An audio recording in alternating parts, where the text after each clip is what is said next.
Yes, I am alive, and no, I didn't get my hands on an Xbox and haven't been playing Halo for the past month, which is why I haven't been making any videos. But regardless of all that, today I am back, and thanks to carparts.com, Tahiti is going to be getting some much-needed general maintenance because she is falling apart.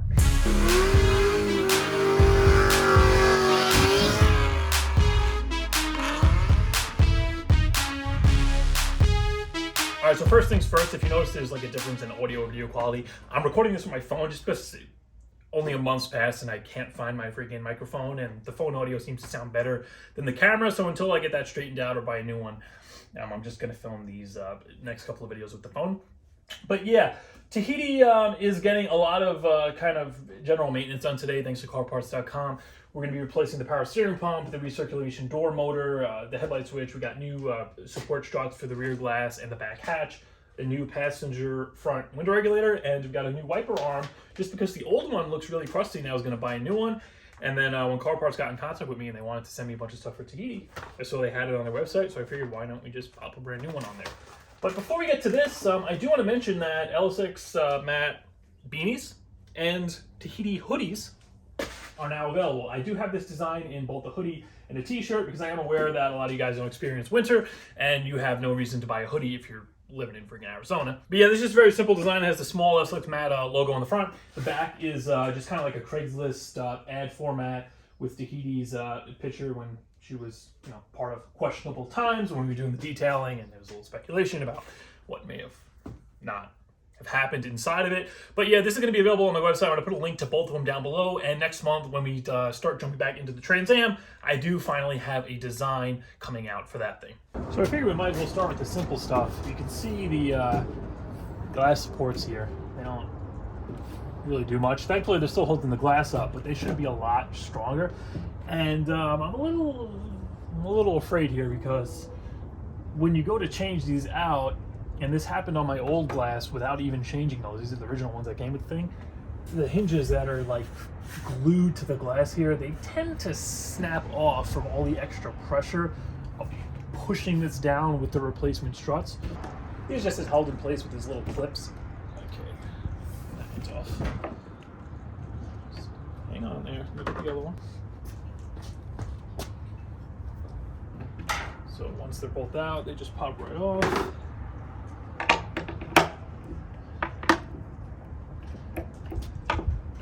That's it. How simple is that? That doesn't feel too bad.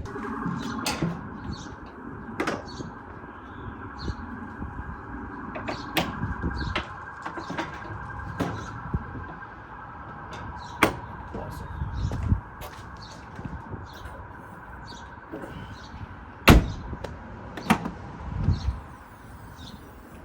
Oh, look at that. Nice and freaking smooth. And these are AC Delcos.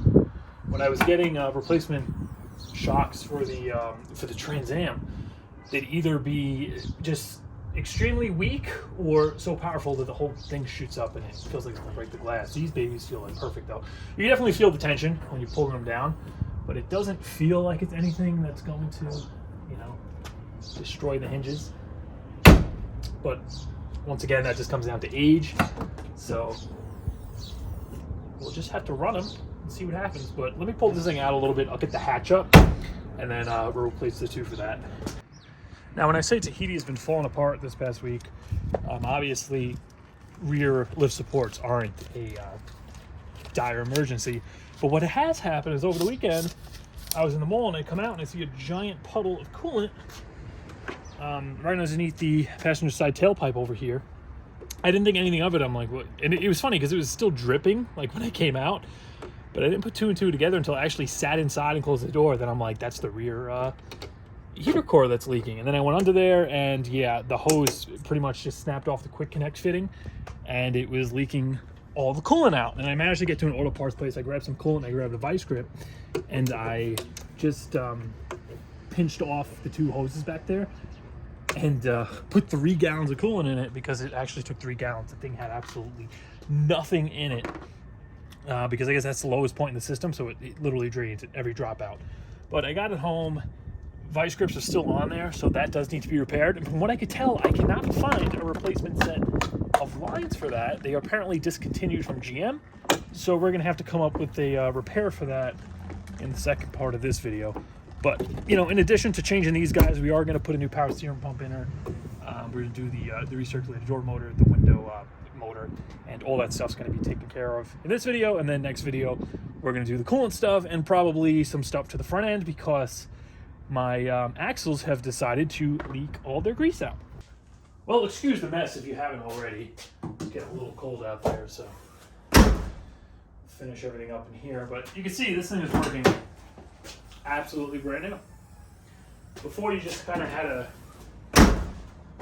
pop it and then just manually lift the whole thing up. But yeah, these are working absolutely perfectly. So last thing to do back here before we hop inside and under the hood, let's just get this trusty wiper arm swapped out. So this is just a purely cosmetic thing, and my plan was to pop this off and just powder coat it, but once I saw that carparts.com had one in stock and it looked shiny and new, I figured why don't we just replace the entire thing. So I'm just gonna pull off the hose, just like so. I think that's like a 13 millimeter, we'll zip that off. Yeah, I can pry with the panel tool. Just give that a couple whacks with the hammer. Oh, that was easy. All right, I'll take it.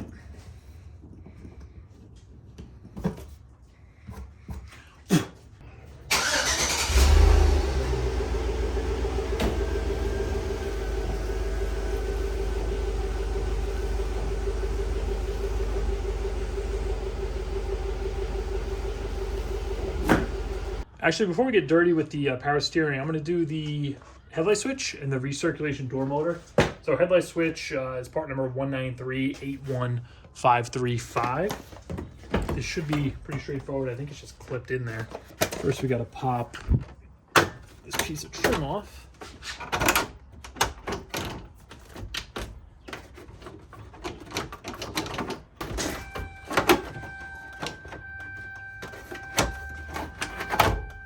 Been off countless times before, and the whole reason I'm changing this, yeah, there's just some clips. I'm changing it because the dimming, it just goes super bright, and if I want to dim it or make it brighter, like if it goes, it'll either go really bright or really dim. And if I want to change it, this doesn't do anything unless I push in on it and then move it, and it'll work a few days. So once again, carparts.com sent me an OEM replacement, and see if I get in there with the screwdriver and get those tabs off. So there's one right up here. And we got two. Oh, that was incredibly simple.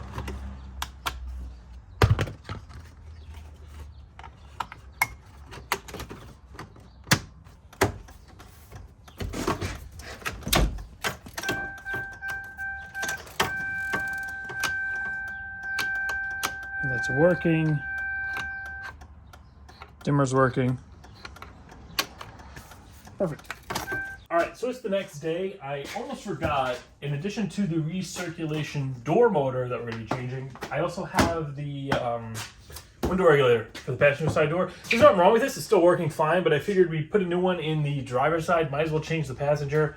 You know, they both have the same amount of miles on them. The front two doors are the most used. So I'm just going to swap this out real quick. I did this in a previous video on the driver's side, so I'm going to put a link to that video at the top of the screen. And then we'll jump on to get the airbag out so we can get this guy installed.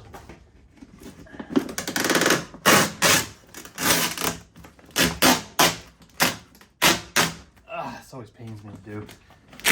It's so nice and sealed up.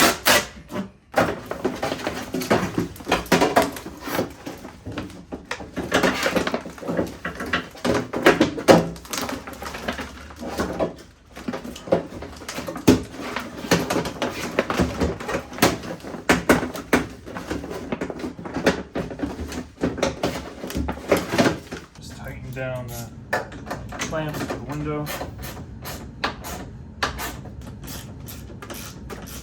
All right, one final touch, a little silicone spray.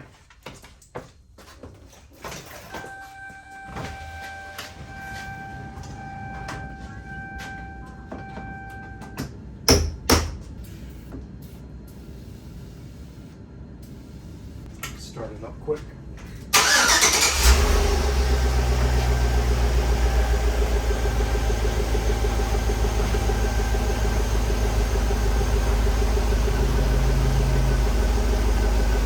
Perfect. All right, so the last thing on today's list of repairs is the recirculation door motor. Now, I think this is not working, or this thing hasn't been working since I bought it, because first of all, whenever I put it on, usually you can hear the door move. The light on the dashboard lights up for recirculation, and it stays illuminated, but you don't actually hear either the air change. Usually when you put the recirc on, you'll hear the air blow harder, or it'll come out harder as the door closes. It does absolutely nothing with this. I press the button, the air, the velocity coming out of the vents doesn't change. You can't even hear it like moving or doing anything. So I think there's either an issue with the door or the motor went out altogether. So we're gonna crack into this thing, see if I can get this swapped out. It's apparently a little bit of a bitch to do. From the videos I just kind of glanced at, some people pull the entire top of the dashboard off. Other people just pop the airbag out, and you could kind of reach back in there and get it. My plan for right now is to pop these two vents out. I'm going to get to the screws for the airbag. I believe I got to pull the glove box out as well. And then I'm going to try to peek in there at the door, hit the recirc, see if I can see it moving, see what it's doing. And if it's dead and not doing anything, I guess I'll reach in there, see if I can get it out. It's easy enough.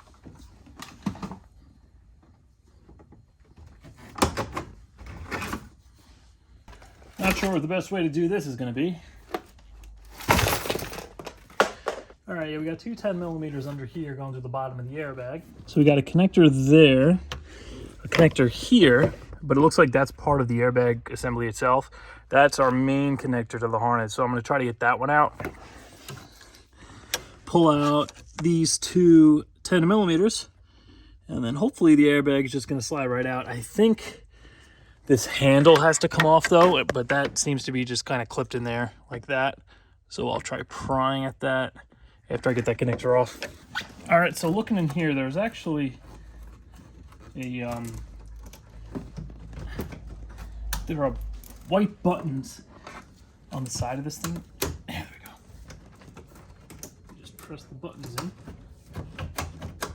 That comes out super easy. These guys right here, you just push them in.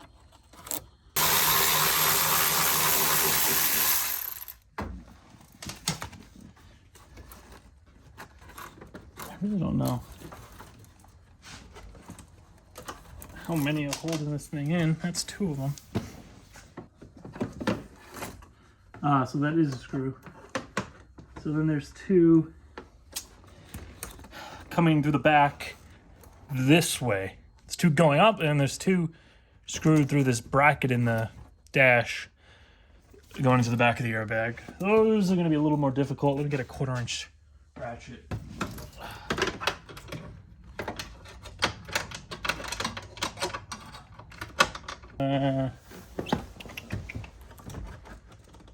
All right, this bottom piece for the glove box needs to come out because I think the cover needs to slide down.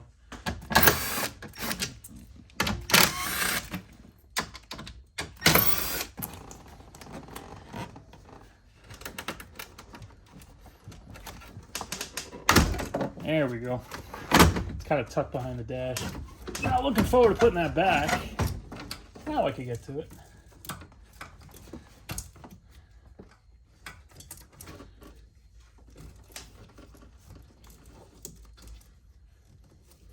Come on, man, move.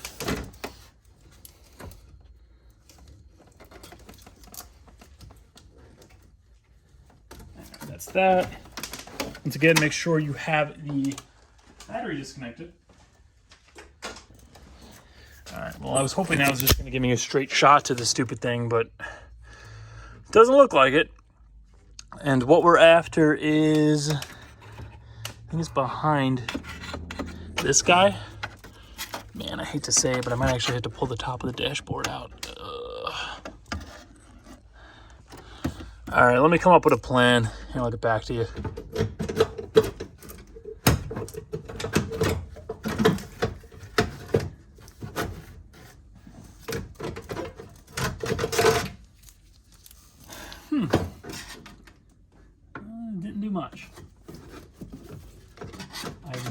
Ooh, I think I see.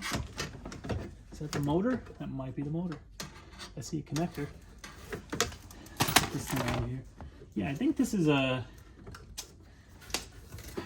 Assuming this is the box of the OnStar. It looks like there's an antenna going into it. So I got that out. It sits on these 3 studs in here. There's a stud here, and a stud here. So I managed to get in there with a 10 flexi ratchet and just kind of did that with it. This is super like bendy metal, so I was able to bend that tab out of the way, and I was able to, you know, you saw me just pull it out. But I believe what I'm after is right there. I think that's the connector. I'm pretty sure that's the door. Yeah, that's definitely the door. So I'm gonna try to get some of this wiring out of the way, unclip it from the dash, kind of pull it down, and then I'm gonna see if I can get that connector off next. All right, so I decided just to go for it, and I'm pulling the top pad off. All I did was pull that trim off from around the clutcher that I've had off a million times before. It's just clipped in. Then there are a bunch of little 7mm that go all around. You'll still see they're holding the dash to the dash structure, and that goes all the way to that end. Then we have a couple of screws in here behind those vents, and then we got a few Phillips head screws on this side under this cover, and then on the other side, which I already took out. I had to pull the thing out because I couldn't get the door open far enough to get them out. But all those are out. Now this thing should slide forward. I believe it's clipped in somehow. So and I did go and twist the little light sensor here, so that should drop down in there. But let's give this a little tug. All right. Oh, that's easy enough. Grab the other side.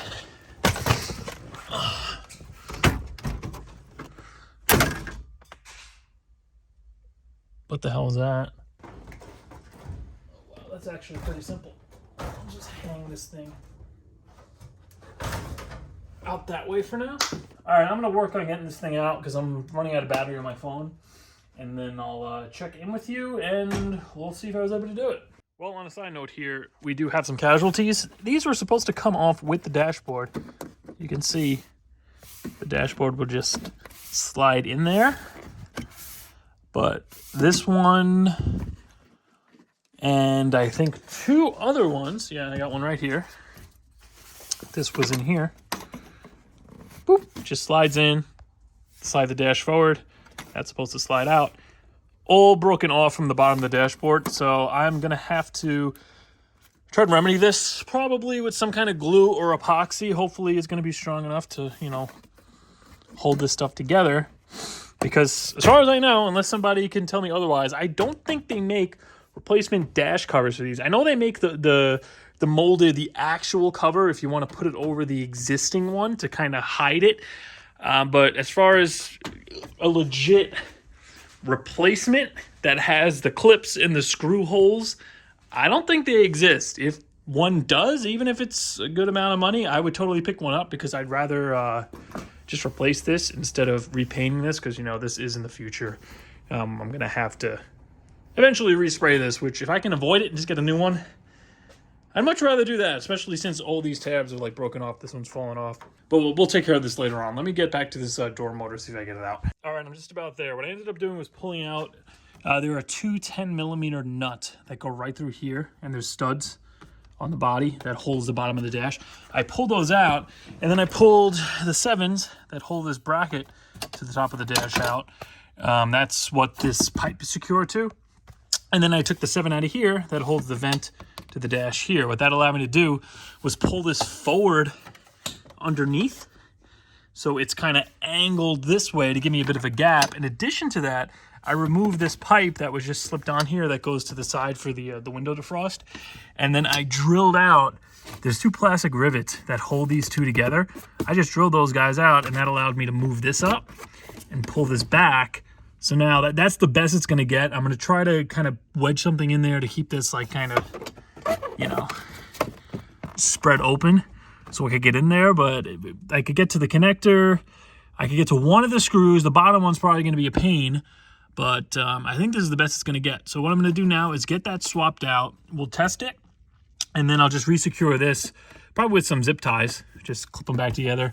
And yeah, we'll put everything else back together, and we got to figure out how I'm going to repair all those broken tabs on the top of the dash. All right, guys, so it is once again the next day.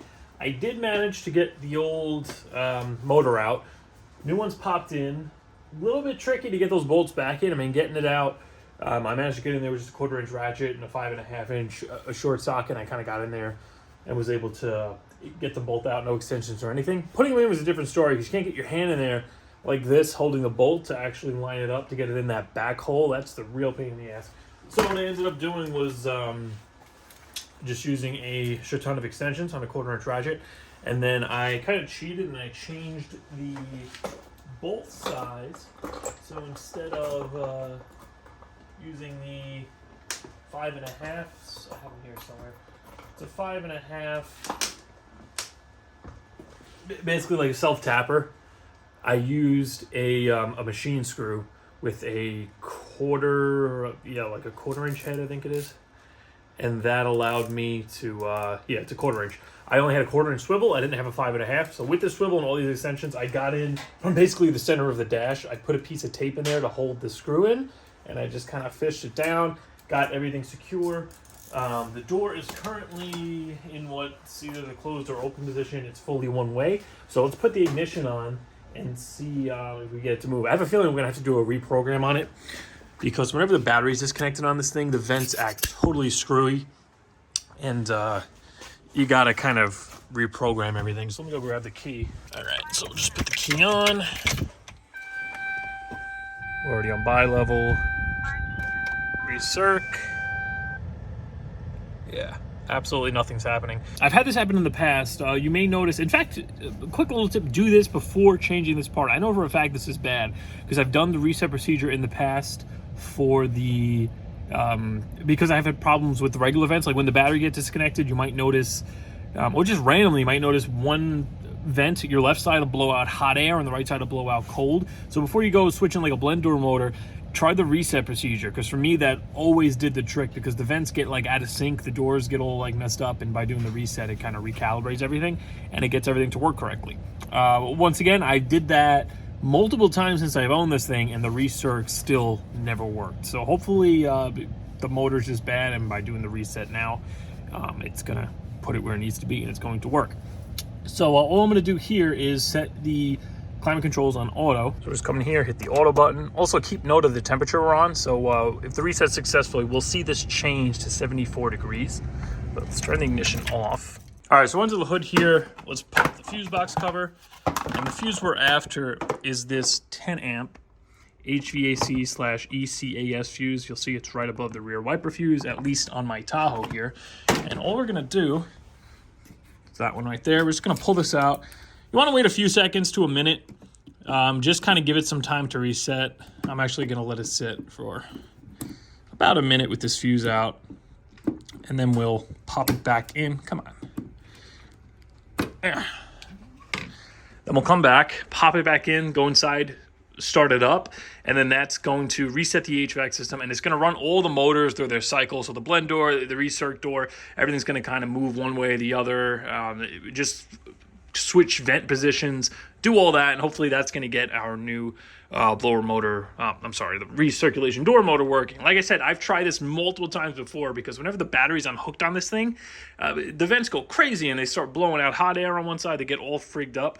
So all the times I've done this before, when I did the batteries and everything, I've never had the Recirc door come back and start working again. So hopefully that motor is the only issue. All right, so we're just gonna start it up. You'll see that change to 74 degrees now. Now we'll wait a couple of minutes for the vents to kind of move and do their thing before turning it off.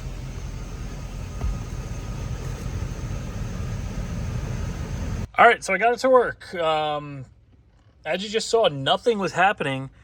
And then I put my fingers on the door. Look, I put my fingers on the door and I gave it a good amount of pressure and it moved.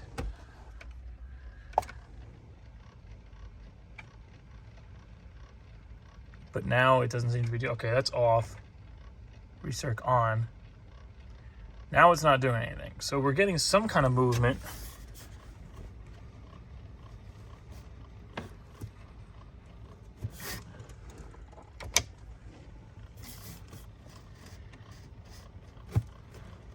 I don't know what the hell is going on here. All right, I have no idea what's going on. It moves if I press on it, but at the same time, after I press on it and it goes to one side, it automatically comes back the other way.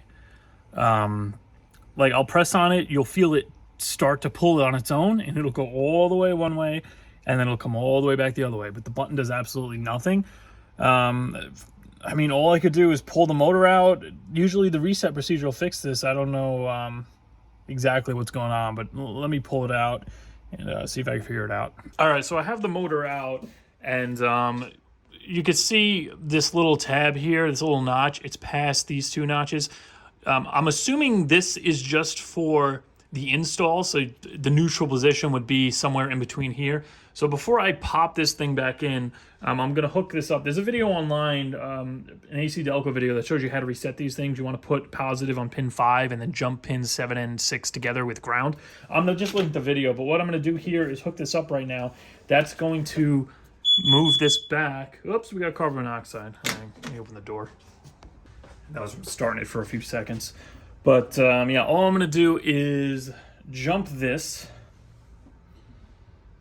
reset the motor, and put it back in, because what I think is going on, it's got to be a... okay, she's moving. You guys probably can't see that from there, but... All right, there. So that's reset back in the middle, so I can reinstall it.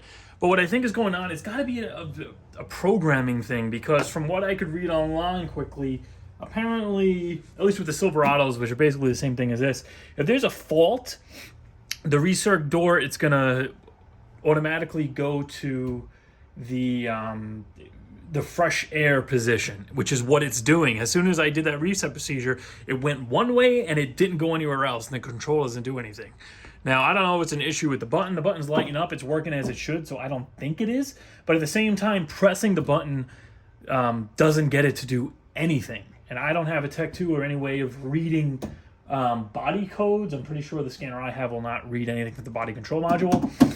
So let's just pop this back in, because this doesn't seem to be the issue. I don't think it's a problem with the door, because the door moves perfectly freely. It seals in both directions. And also, just for laughs, why I'm pretty sure this is fine, I pulled out the old one here, and I did the same thing. I jumped pins 6 and 7 and gave 5 power, and the motor moves. So this motor isn't bad. It sounds a little crunchy, but there's nothing wrong with it. I'm going to put the new one in anyway. So we don't have a motor problem, but there is something else going on, which I have no idea what it is. All right, so I'm going to have to call this one here. I just let it sit with the batteries unhooked for like 10 minutes. I reconnected them, let it sit for another 5, put the key on. Still, absolutely nothing changed. And when I initially pull it out and I reset the motor manually to center and I pop it in, when I turn the key on, it goes full to full fresh air. It closes, well, it closes off the cabin air so the fresh air could come into the cabin, and it just sits there. So it's possible there's like a hard fault in the body control module. Maybe I would probably need a Tech 2 or a special scanner to get in there, but I don't see why disconnecting the battery or resetting the HVAC wouldn't fix that. I don't think it's a switch problem, because you press the recirc switch, the light comes on, but at the same time you press the recirc switch, it does absolutely nothing to the motor. It doesn't try to move, it doesn't try to do anything. It could be a broken wire. I really don't know. If anybody ran across this, if you work at GM, you have any tips, GM Chevy mechanics, definitely let me know, because until I can figure something out, this is probably going to be sitting disassembled like this. On a side note, once again, hats and hoodies are now available on my website. Link is going to be down in the description. And yeah, power steering pump, that's got to wait for next video, because it's not really a priority. And in addition to the power steering pump, we're going to be changing both front CV axles. We need to fix that heater core leak, and the back brakes are metal to metal now. And I know you guys are waiting for the front brake upgrade, but that is really not a priority, so that's going to have to get pushed back one video once again. But for now, that's going to do it for this one. See you guys in a few days.